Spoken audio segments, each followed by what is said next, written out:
নমস্কার। আমার এই ভিডিওতে আপনাদেরকে স্বাগত জানাই। তো আজকে এই ভিডিওতে যেটা বিষয়ে আলোচনা করতে যাচ্ছি সেই বিষয়টা হলো পশ্চিমবঙ্গ সম্পর্কে। ঠিক আছে, এবার আমরা পশ্চিমবঙ্গকে জানবো। তার মধ্যে পশ্চিমবঙ্গের যেটা আজকে আমরা প্রথম জানবো সেটা হলো এগ্রিকালচার, কৃষিকাজ সম্পর্কে। ঠিক আছে, তো আমরা জানি যে শুধু পশ্চিমবঙ্গের না, সারা ভারতের প্রধান জীবিকা হলো যে কৃষিকাজ। ওকে, বেশিরভাগ লোক কৃষিকাজের উপর নির্ভরশীল। তারপরে এবার পশ্চিমবঙ্গে চলে আসলাম। পশ্চিমবঙ্গের যে তোমাদের কিছু কিছু জেলা রয়েছে যেখানে কৃষিকাজ প্রচুর পরিমাণে হয়। ঠিক আছে, তারপরে যেমন ধরো যে তোমাদের যেমন একটু তার আগে বলে দিচ্ছি যে পশ্চিমবঙ্গ সম্পর্কে, যে এই যে পশ্চিমবঙ্গ মোটামুটি এটা হচ্ছে তোমার মানে চতুর্থ জনবহুল রাজ্য একটা। ঠিক আছে, আয়তনের দিক থেকে জানোই যে 13 নম্বরে রয়েছে এটা। হ্যাঁ, এবং জনসংখ্যা 2011 সেন্সাস অনুযায়ী 9,10,00,000 মতন, আর এখন বর্তমানে সেটা হয়ে গেছে 10 কোটিরও বেশি। ঠিক আছে, তো তার মধ্যে যেমন হচ্ছে কিছু কিছু কিছু এলাকা রয়েছে, যেমন হচ্ছে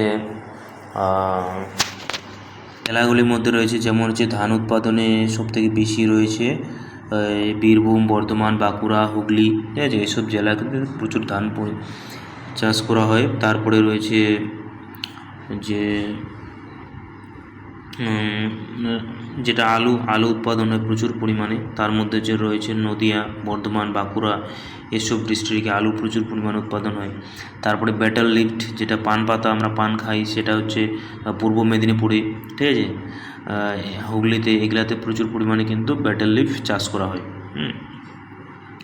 তারপরে পাট জানোই যে পশ্চিমবঙ্গের একটা প্রধান মানে পশ্চিমবঙ্গ শুধু মানে রাজ্যের মধ্যে না, এটা শুধু কী বলতো, এটা ভারতের মধ্যে মানে সবচেয়ে বেশি পশ্চিমবঙ্গে কিন্তু পাট চাষ করা হয়। ঠিক আছে, পাট থেকে জানে বিভিন্ন ধরনের তন্তু পাওয়া যায়, আর পাটকে সোনালী তন্তু বলা হয়। আর পাট থেকে বিভিন্ন দ্রব্য, বিভিন্ন বস্তু তৈরি করা হয়। এবং যেমন পাট চাষ বেশিরভাগ হয় ওই নদিয়া, হাওড়া, নদিয়া, হুগলি, ওকে, এইসব জেলাগুলোতে। তারপরে জানোই তো যে আম চাষ প্রচুর পরিমাণে হয়। জানোই যে মালদা ডিস্ট্রিক্ট, হ্যাঁ, আমের চাষের দিক থেকে বিখ্যাত। এবং এখানে জানোই যে তোমরা ফজলি আমের জন্য বিখ্যাত মালদা ডিস্ট্রিক্ট। তারপরে চাষাবাদ